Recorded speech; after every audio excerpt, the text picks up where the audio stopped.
হযরত আবু বকর সিদ্দিক রাদিয়াল্লাহু তাআলা আনহু উনি কিন্তু রাসূলুল্লাহর বক্তব্যে উদ্বুদ্ধ হয়েই নিজের অনেক বেশি পরিমাণের টাকা দিয়ে, ধরে নেন 10টা কৃতদাসের মূল্যের সমান টাকা দিয়ে এই যে উমাইয়ার কাছ থেকে হযরত বিলালকে কিনে নিলেন। কিনে তারপরে বললেন কি, বিলাল তোমারে আমি কিনে নিছি, তুমি মনে করছো যে তুমি আমার গোলাম থাকবা, তা না, আমার একটা অন্য নিয়ত আছে।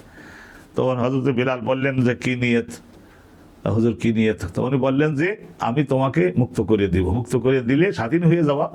আমার কাছে জীবনে কোনো সময় দেখা করে ধন্যবাদ এরকম বলবারও দরকার নেই, সেটাও আমি আশা করি না। কি করবা? তুমি স্বাধীন হয়ে নিজের ইমানের তাগিদে রাসূলুল্লাহর কাছাকাছি থাকবা, ইসলামের খেদমত করবা।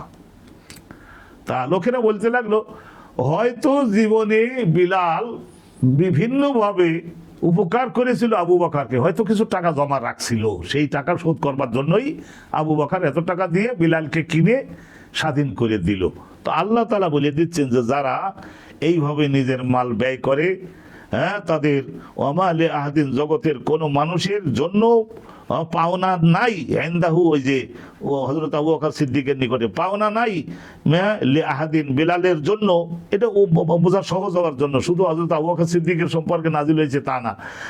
কোনো ব্যক্তি যার উপকার সে করবে, সে আবার যে কোনো সময় উপকার করেছিল এই ব্যক্তির, এমনটা নয়।